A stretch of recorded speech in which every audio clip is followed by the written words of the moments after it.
یہ اس پہ ہمارا بڑا سیریس کنسرن ہے، کیونکہ افغان فورسز جو ہے جو انہوں نے چمن پہ فائرنگ کی ہے، باوجود اس کے کہ ہم نے ان کو پہلے ہی ان کی گورنمنٹ کو تھرو ڈپلومیٹک چینلز کنوے کر دیا تھا کہ ہمارے جو سینسس کی ٹیم ہے وہاں پر سینسس کے سلسلے میں اپنا جو بھی کام کر رہی ہے، اور اس سلسلے میں ان کو کوآرڈینیٹس بھی دیے گئے تھے، اور وہ ہماری ہی ٹیریٹری پہ پاکستان کی سائڈ پر جو ہے وہ لوگ یہ ایکٹیویٹی کیری آؤٹ کر رہے تھے جب انہوں نے اس کے اوپر اٹیک کیا ہے۔ اس میں یہ ہوا ہے کہ غالباً وہاں پہ جو لوگ رہتے ہیں ویسا تو سینسس لوگوں کا ہی ہو رہا، تو وہ بھی اس کا شکار ہوئے ہیں، اور افسوس اس بات کا ہے کہ قیمتی جانیں ضائع ہوئی، جس میں عورتیں ہیں، بچے ہیں، اور کافی لوگ زخمی بھی ہوئے، تو اسی لیے ہم نے جو ہے ان کو بلا کر یہ تلبی کی ہے، اور اس کو ان کو جو ہے اس پہ اپنا ڈیمارچ دیا ہے اور پروٹیسٹ لانچ کیا ہے۔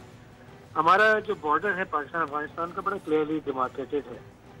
اور اس کے جو میپس ہیں، اوتھینٹیکیٹڈ میپس ہیں، جی دونوں گورنمنٹ کے پاس اویلیبل ہیں۔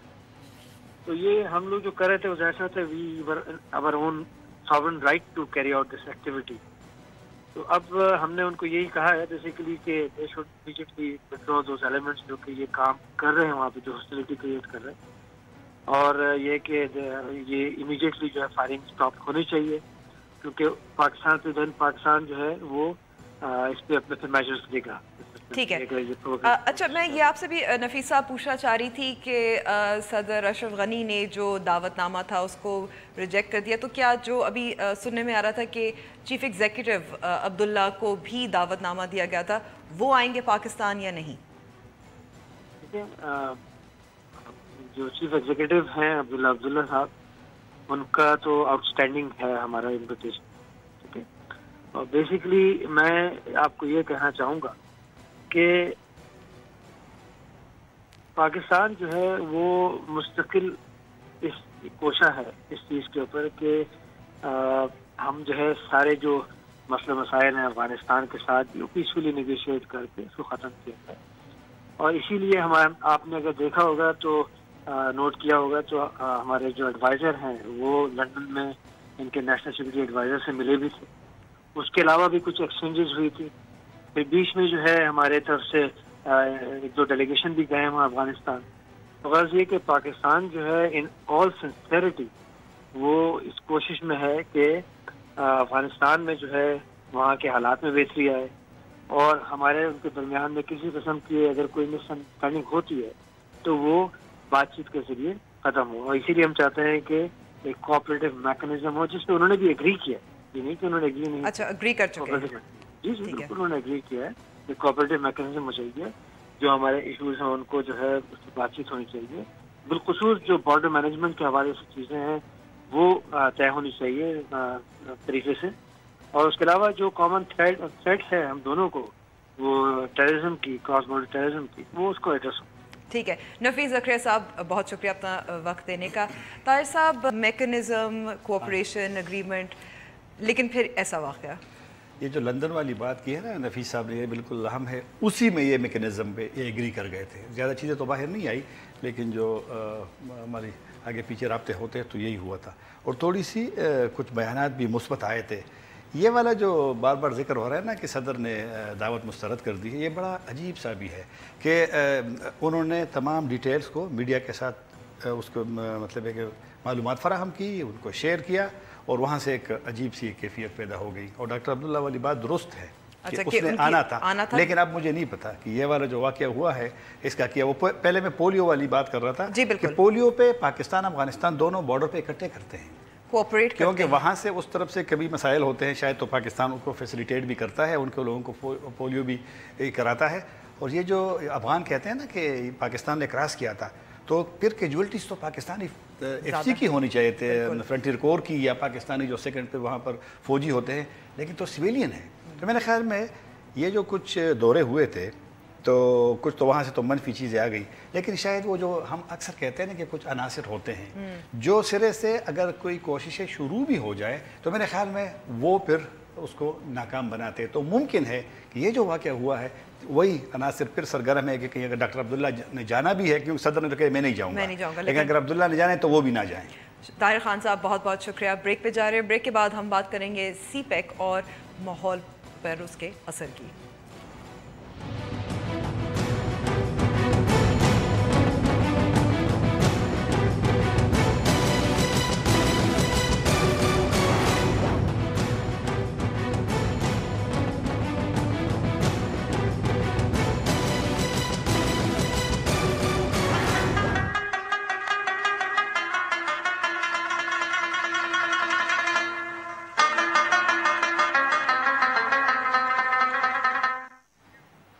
سی پیک کی 2445 کلومیٹر کی جو طویل اس کا جو رستہ ہے,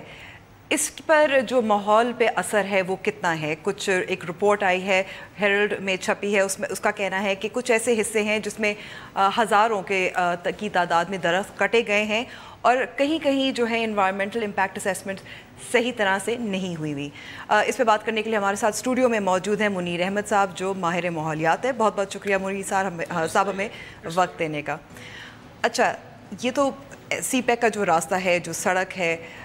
بہت ظاہر ہے شمال سے لے کر جنوب تک جا رہا ہے. ایک رپورٹ سامنے آئی ہے کہ مانسیرا کے کافی علاقے ہیں جو فارسٹڈ علاقے ہیں, اس میں جیسے ایک جگہ 13,000 درخت جو ہیں کٹے گئے ہیں, کچھ ایسے ہیں جہاں 20-20 ہزار درخت کٹے گئے ہیں. تو اس کی انوائرمنٹل امپیکٹ اسیسمنٹ اور انوائرمنٹل پروٹیکشن ایجنسی کے کیا کیا تحفظات ہیں اور کیا مسائل پیدا ہو سکتے ہیں؟ بنیادی بات یہ ہے کہ ہمارے ہاں جتنے بھی ترقیاتی کام ہیں وہ شروع تو کر لیے جاتے ہیں اور EIA اس کی اکثر نہیں ہوتی. ابھی تک جو ہے جو مختلف ماہرین ہیں یا دوسرے عوام جو ہے وہ اس کے اوپر کافی بات کرتے رہی ہے کہ سی پیک کا ایک تو اوور آل جو آؤٹ لائن ہے وہ ہمیں صرف پتہ ہے کہ ڈیٹیل میں کیا صورتحال ہے, لیکن روڈ نیٹ ورک جو ہے اس پہ بالکل پاکی پی کے پاس جو ہے وہ دجی کوٹ سے ٹیکسلا تک انہوں نے کچھ 435 کلومیٹر کی EIA رپورٹ بھیجی ہے اور وہ انہوں نے اپروو بھی کر دی ہے. ظاہر ہے کہ فیڈرل گورنمنٹ اگر کوئی EIA کی رپورٹ بھیجے گی تو ان کا جو ماتحت ادارہ ہے گریڈ 19-20 کے افسر کی کیا مجال ہے کہ وہ اس EIA کو ایز اٹ از اپروو نہ کرے. ٹھیک ہے, ایک بات. اور دوسری بات یہ ہے کہ بہت سارے جو کنسٹرکشن کے کام ہو رہے ہیں اس کے اوپر EIA ہوتی ہی نہیں, ہوتی بھی ہے تو وہ انتہائی ناقص ہوتی ہے. اور چونکہ اگر خیبر پختونخوا کو لے لیں یا گلگت بلتستان کو لے لیں یا بلوچستان کو لے لیں, پنجاب کا اگر کچھ حصہ اس کے ساتھ انہوں نے کرنا ہے, خیبر پختونخوا, مطلب آئی کانٹ بلیو کہ کوئی بھی چیز جو ہے کہ وہ بہت زیادہ اس طرح سے ہوتی ہے جس طرح سے ہونی چاہیے. اور ظاہر ہے کیونکہ آپ نے بات کی گلگت بلتستان کی, خیبر پختونخوا کی, اور یہ وہ علاقے ہیں جو ہیویلی فارسٹڈ ہوتے تھے یا فارسٹڈ ہیں, تو جو ڈیمیج ہے, جو نقصان ہے وہاں بہت زیادہ ہوگا. اور بالکل ہے. اب دیکھ لیں کہ پورے صرف اس کے علاوہ بھی اگر آپ دیکھ لیں, مطلب جتنے اب آپ نے بتایا کہ اتنے درخت جو ہیں وہ کٹ چکے ہیں, 20,000 وہاں سے کاٹ دیے, 17,000 وہاں سے کاٹ دیے, 13,000 وہاں سے کاٹ دیے. کہتے ہیں کہ ہم درخت کاٹ رہے ہیں اور ہم ٹری پلانٹیشن کر رہے ہیں. اس دن میری ایک بڑے سینئر سرکاری افسر سے بات ہو رہی تھی. میں نے کہا مجھے یہ بتائیے کہ آپ درخت کاٹتے ہیں, لگاتے آپ پودے ہیں, تو انہوں نے کہا ہے کہ اس میں سیپلنگ میں اور ٹری میں کیا فرق ہے. میں نے کہا یہ اتنا ہی فرق ہے کہ جتنا ایک نوزائیدہ, یعنی آپ ایک نیا بچہ پیدا کرنے کے لیے یا ایک نئے بیبی کے لیے آپ ایک آدمی کو مار دیں, تو یہ اتنا ہی فرق ہے کہ آپ ایک پودا لگاتے ہیں اور اس پودے کا مستقبل ہمیں کچھ معلوم نہیں ہے. آپ کہتے ہیں جی ہم نے, پہلی بات تو یہ ہے کہ یہ جو کلیم کرتے ہیں ہم نے اتنے ملینز لگا دیے, آن گراؤنڈ کبھی کسی نے جا کے اس کی مانیٹرنگ کیا کہ اتنے ملینز لگ گئے ایک ایک پودا گنا. لیکن یہ ہے کہ کبھی بھی جو درختوں کی کٹائی ہے اور چیزیں ہیں وہ کبھی بھی متبادل نہیں ہو سکتی. ہم یہ عام طور پہ جو بات کرتے ہیں کہ پائیدار ترقی کا جو کانسیپٹ ہے کہ آپ کتنا نقصان کر رہے ہیں انوائرمنٹ کا, اس کی وجہ سے کتنا جو سوشل امپیکٹ ہے وہ آ رہا ہے, اس کو بھی اسیس کیا جانا چاہیے. اور جب آپ انٹرنیشنل آپ کی جو کمٹمنٹس ہیں اس کو آپ کس حد تک پورا کر رہے ہیں. ہم مانتے ہیں کہ چائنا سے ہماری محبت بہت زیادہ ہے, لیکن آپ کسی ملک کی محبت میں کتنا کچھ گنوا سکتے ہیں. تو یہ بھی سوچا جانا چاہیے کہ اور اس کا ہمیں بینیفٹ کیا ہونے والا ہے جب آپ کا قرضے کے اوپر آپ ساری چیزیں کر رہے ہیں. جی ٹھیک ہے, آپ نے 1 سال تک قرضہ جو ہے مطلب اس کے جو سود ہے چیزیں ہیں آپ کے اوپر آنی ہیں, اس کے بعد انوائرمنٹل لاس آپ کر رہے ہیں. اور کچھ اطلاعات یہ بھی ہیں کہ یہاں پہ جتنی بھی فیکٹریاں لگیں گی اس کے اندر ظاہر ہے کہ جو مین پاور استعمال ہوگی یا اس کو بنانے میں اور اس کو چلانے میں وہ بھی چائنا کا ہے. تو ہم ان معاملات پہ اپنے پروگرام میں تو اٹھاتے رہے, لیکن اگر ہم ماحول پر کی طرف واپس آ سکتے ہیں, مثال کے طور پر اپریل میں ایک Pakistan business man intellectuals forum کی ایک ملاقات ہوئی تھی, اجلاس ہوا تھا, اور انہوں نے بھی ماحول کے بارے میں بات کی تھی, اور ان کا کہنا تھا کہ 7,000 جو ٹرک ہیں وہ روزانہ کی بنیاد پر گزریں گے, اس پہ پھر کاربن ڈائی آکسائڈ کی ایمیشنز کتنی ہوں گی وغیرہ وغیرہ. تھوڑی سی روشنی ڈال سکتے ہیں؟ اب دیکھیں 7,000 ٹرک جب روز گزریں گے تو اس کی کاربن ایمیشنز کی وجہ سے, جب ایک طرف آپ پیرس ایگریمنٹ میں یہ کہتے ہیں کہ ہم کرٹیل کریں گے اور ہم ماحول دوست چیزیں لے کر آئیں گے, دوسری طرف جب وہ ان کی کاربن ایمیشنز کے لیے ہمارے پاس کوئی لائحہ عمل نہیں ہے. پہلی بات تو یہ ہے کہ ہم اس کو میئر کرنے کا بھی ہمارے پاس کچھ نہیں ہے کہ ہم اس کے جو ٹوٹل کاربن ایمیشنز ہوں گی وہ اس کو ہم کمبیکٹ کیسے کریں گے, اس کو ہم میٹیگیٹ کیسے کریں گے. تو we have no actual plans basically, لیکن اس کا ڈیفینیٹلی جو امپیکٹ ہے وہ تو آئے گا. اوور آل ہماری جو کنٹریبیوشن ہے, ہم کہتے ہیں ابھی تک تو ہم یہ کلیم کرتے ہیں کہ 1% سے کم ہے ہماری جو کاربن ایمیشنز ہیں. جی لیکن ظاہر ہے کیونکہ ہمارا ان ممالک میں ظاہر شمار ہے جو انڈسٹریل کنٹریز نہیں ہیں, تو ہماری ایمیشنز کم ہیں. بالکل صحیح. بجائے اس کے کہ آپ اس دن ایک سینئر وزیر سے بات ہو رہی تھی تو وہ کہہ رہے تھے کہ ہماری چونکہ کاربن تو ایک ایمیشنز جو ہیں وہ تو 1% سے بھی کم ہے, تو اگر ہم کول لگا رہے ہیں یا کوئی دوسرے ایسے اقدامات کر رہے ہیں یا درخت کاٹ رہے ہیں ڈیولپمنٹ کے لیے, تو اسے کیا فرق پڑے گا, ہمیں تو کوئی اتنا زیادہ گلوبل ہمارے امیج کو کوئی ڈیمیج نہیں ہوگا. لیکن اگر ہم یہ کہیں کہ چونکہ ہمارے پاس ایک تھوڑا سا ایسا موقع موجود ہے, تو بجائے اس کے کہ ہم زیادہ ماحول دوستی کو پروموٹ کریں اور جو کلین ڈیولپمنٹ میکنزم ہے اس کے ذریعے سے ہم کاربن ٹریڈ میں سے پیسہ لے کے اپنے صنعتی ترقی جو دوسری ہے ہیومن ڈیولپمنٹ میں پیسہ لگائیں, ہم اپنے انوائرمنٹ کو دوسروں کے لیے استعمال کر رہے ہیں, اور جس کا ہمیں ابھی تک جو بینیفٹ ہے اکنامک بینیفٹ بھی سمجھ میں نہیں آ رہا ہے. ٹھیک ہے منیر صاحب, لیکن جو انوائرمنٹل گروپس ہیں جو لابی کرتے ہیں, چاہے بین الاقوامی ہو چاہے مقامی ہو, خود انڈیپینڈنٹ اسیسمنٹس کیوں نہیں کرے, یا اس پہ بات کیوں نہیں کرے, یا شور کیوں نہیں مچا رہے زیادہ؟ بنیادی بات ہے شور مچ تو رہا ہے, لیکن چونکہ چائنا کے ساتھ ہماری دوستی جو ہے وہ آپ کو پتہ ہے ہمالیہ سے بہت اونچی ہے اور سمندروں سے بہت گہری ہے, شہد سے زیادہ میٹھی ہے, وہ ساری باتیں بالکل اپنی جگہ پہ. لیکن ابھی تک گورنمنٹ جو ہے سی پیک کو جس طریقے سے پیش کر رہی ہے, گیم چینجر کے طور پر پیش کر رہی ہے, تو چینجر ہمیں دیکھنا پڑے گا کہ کیا یہ مقامی لوگوں کے لیے اور پاکستان کے لیے گیم چینجر ہے یا یہ ہمارے دوست کے لیے گیم چینجر ہے.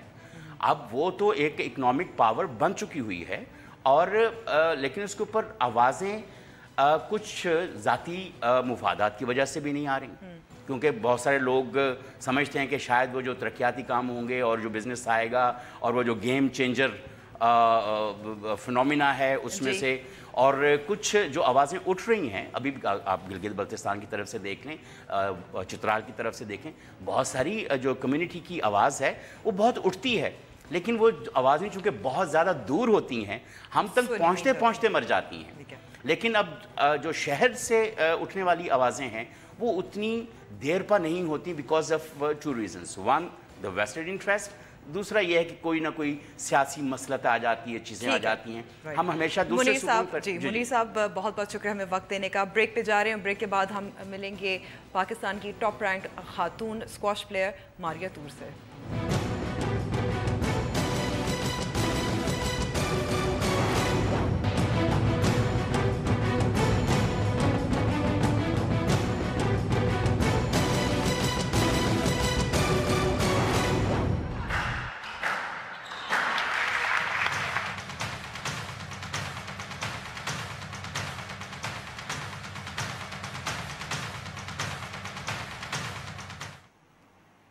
ملتے ہیں ماریا تور سے جو پاکستان کی ٹاپ رینکڈ خاتون اسکواش پلیئر ہے اور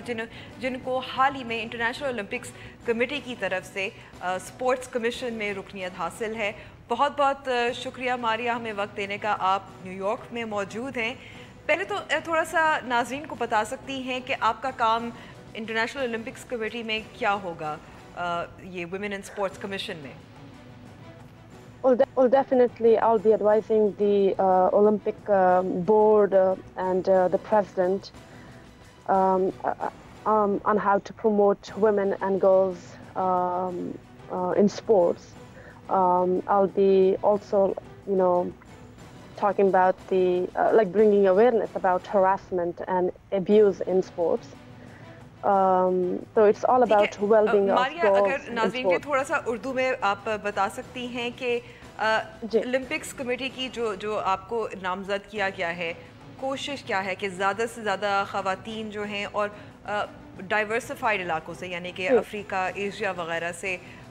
زیادہ سے زیادہ کھیلوں کے شعبے میں آئیں؟ جی میری رسپانسبلٹی تو پوری دنیا میں ہے لیکن پاکستان کے حوالے سے میں یہ کہوں گی کہ ڈیفینیٹلی میری رسپانسبلٹی جو ہے وہ خواتین اور لڑکیوں کو اسپورٹس میں ان کی اسپورٹس کو پروموٹ کرنا اور ان کے ویل بینگ کے لیے کام کرنا ہے اور ان کے لیے ایک رسپیکٹیبل انوائرمنٹ ہو, کمفرٹیبل انوائرمنٹ ہو جہاں پہ وہ بہتر پرفارم کر سکے. ان کو ہراسمنٹ کا مسئلہ ہو یا پھر اسپورٹس میں جو ڈفرینٹ قسم کی جو ایبیوز ان اسپورٹس جو ہوتے ہیں ایبیوزز جو ہوتے ہیں ان کے حوالے سے پھر ان کو بھی ان کے حوالے سے اویئرنیس لانا یہ میرے ڈیوٹیز میں شامل ہوگا. اور ابھی ہمارے نومبر میں جو میٹنگز آ رہی ہیں اس میں ہمیں اور بھی زیادہ بریف کیا جائے گا. ٹھیک ہے ماریا, اس حوالے سے آپ پاکستان بھی آئیں گی, یہاں سے بھی لڑکیوں کو مدد کرنے, تعاون فراہم کرنے؟ دیکھیے پاکستان میں ڈیفینیٹلی چونکہ میں نے کہا کہ پاکستان سے میرا تعلق ہے تو پاکستان ڈیفینیٹلی میرے لیے پرائیورٹی ہے. یہ میرے ایک ذاتی انٹرسٹ ہے اور پاکستان میں میں خود ایک پلیئر ہوں, ایتھلیٹ ہوں, میں نے وقت گزارا ہے اور مجھے ان کے حالات کا بہتر اندازہ ہے. اور خواتین کو بہت قسم کے مسائل کا سامنا کرنا پڑتا ہے اور سپورٹس جو ہیں ان کو اتنی اس کو ترجیح بھی نہیں دی جاتی, چاہے وہ ہمارے مینٹلٹی جو ہے لوگوں میں وہ بھی یہی ہے اور اس کے علاوہ ہماری انفارچونیٹلی ہمارے گورنمنٹ میں بھی یہ ایسی مینٹلٹی پائی جاتی ہے کہ لڑکیوں کو اتنا پروموٹ نہیں کیا جاتا. اور اس کے علاوہ جو ہے ان جنرل سپورٹس کو جو ہے اولمپک سپورٹس جو ہیں جس میں پوری دنیا جو ہے پاور کا مظاہرہ کرتی ہے, ہیومن پاور کا, اس پہ اتنی ترجیح نہیں دی جاتی. تو یہ ہمارا ایک مقصد ہونا چاہیے کہ ہم ان سپورٹس میں, کیونکہ پاکستانی قوم کمزور نہیں ہے اور پاکستانی قوم کو مضبوط دکھانا ہمیں ڈسپلے کرنا ہوگا اس کے پاور کو اولمپکس کے پلیٹ فارم پہ یا کامن ویلتھ کے پلیٹ فارم پہ. تو اس میں ہمیں اب بہترین ہمارے ایتھلیٹس جو ہیں, ہمارے سوئمرز جو ہیں, اس طرح کے ایتھلیٹس کو ہمیں ترجیح دینی پڑے گی اور ایکویلٹی کے لیے کام کرنا پڑے گا, کیونکہ ہم ایک سپورٹ کو ترجیح دیتے ہیں باقیوں کو نہیں دیتے. تو ہمیں تمام ایتھلیٹس کو ایکولی سپورٹ کرنا چاہیے, چاہے وہ کارپوریٹ سیکٹر ہے یا گورنمنٹ ہے یا انڈیویجولی ہم جو بھی آگے آ سکتا ہے ایز اے نیشن. ماریا, جب نامزدگی کے بعد کیا پاکستان اولمپک ایسوسی ایشن سے آپ سے رابطہ کیا یا نہیں؟ No, I haven't heard from them yet. Not from the Olympic Committee and not. I don't know. کہ وہ کریں گے, رابطہ کریں گے. پاکستان اسکواش فیڈریشن سے بھی کوئی رابطہ نہیں ہوا یا پھر اولمپک کمیٹی سے. So I don't know, but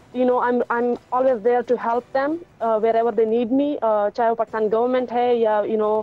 یہ فیڈریشنز ہیں, ان کو کوئی بھی مجھ سے کوئی ہیلپ کی ضرورت ہے, کسی بھی سپورٹ کی ضرورت ہے, I'm always here. ٹھیک ہے ماریا, جیسے آپ کی کہانی, آپ کا سفر جو رہا ہے اسکواش میں, پاکستان میں کیا کچھ لڑکیاں متاثر ہو کر اسکواش کھیلنے لگی ہیں یا نہیں؟ دیکھیں پشاور میں جب میں نے شروع کیا تھا تو وہاں پہ کوئی 300-400 لڑکے ہوتے تھے اور اکیلی میں کھیلنے آئی تھی. تو ابھی آپ دیکھیں کہ لڑکیاں وہاں پہ کوئی